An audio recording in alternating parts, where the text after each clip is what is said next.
திமுகவின் ஓட்டுகளை துண்டு துண்டாக உடைக்கப் போகும் நடிகர் விஜய். சென்னை வேளச்சேரியில் தாவேகாவுக்கு 18% வாக்குகளா? ஷாக்கிங் கருத்து கணிப்புகள். நடிகர் விஜய் கட்சி பிரிக்கும் வாக்குகள் ஆளுங்கட்சியான திமுகவிற்கு பாதிப்பை ஏற்படுத்துமா அல்லது எதிர்க்கட்சிகளின் வாக்கு வங்கியில் கை வைக்குமா என்ற கேள்வி தற்போது தமிழக அரசியலில் எழத் தொடங்கியுள்ளது.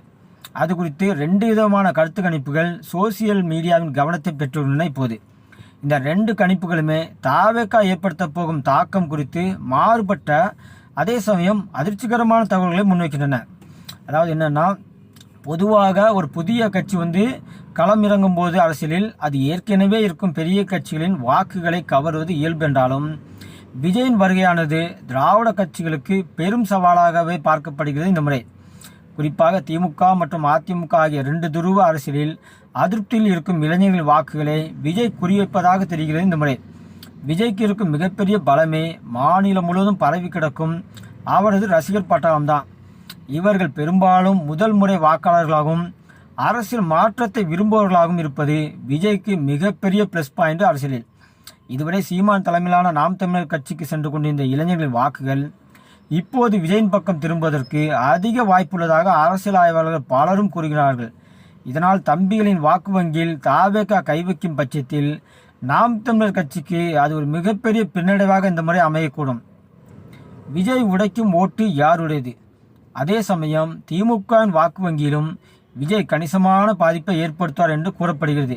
குறிப்பாக திராவிட மாடல் ஆட்சியில் அதிருப்தியில் இருக்கும் ஒரு குறிப்பிட்ட பிரிவு மக்கள் மற்றும் சிறுபான்மையின வாக்குகளில் ஒரு பகுதி விஜய் இருக்கக்கூடும்.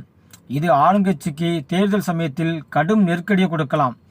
ஆனால் கடந்த எம்பி தேர்தலில் திமுக கூட்டணிக்கு கிடைத்த அமோக வெற்றி சட்டமன்ற தேர்தலிலும் நீடிக்குமா என்பது விஜயின் வரக்கூடிய அரசியல் நகர்வுகளை பொறுத்தே அமையும்.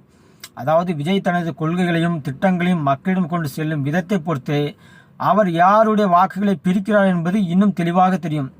அதிமுக எடப்பாடி பழனிசாமி இன்னொரு பக்கம் அதிமுகவின் நிலைப்பாடும் கேள்விக்குறியாக உள்ளது.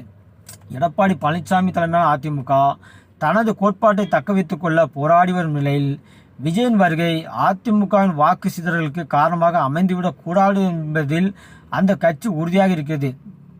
ஆக விஜயின் தாவேகா ஒரு மாற்று சக்தியாக உருவெடுத்தால் அது ஆளுங்கட்சி எதிர்க்கட்சி என இருதரப்புமே பாதிக்கும் என்பதே தற்சமய கள நிலவரமாக உள்ளது.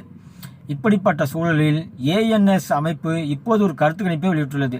அதில் தாவேகா என்பது ஒரு மாய உலகத்தைப் போலவே காட்சியளிக்கிறது. குறிப்பாக நகர்ப்புறங்களில் மட்டும் தாவேகாவுக்கு ஆங்காங்கே வாக்குகள் உள்ளது. வேளச்சேரி போன்ற சட்டசபை தொகுதிகளில் விஜயின் கட்சிக்கு 18% வாக்குகள் வரை கிடைக்க அதிக வாய்ப்புள்ளது.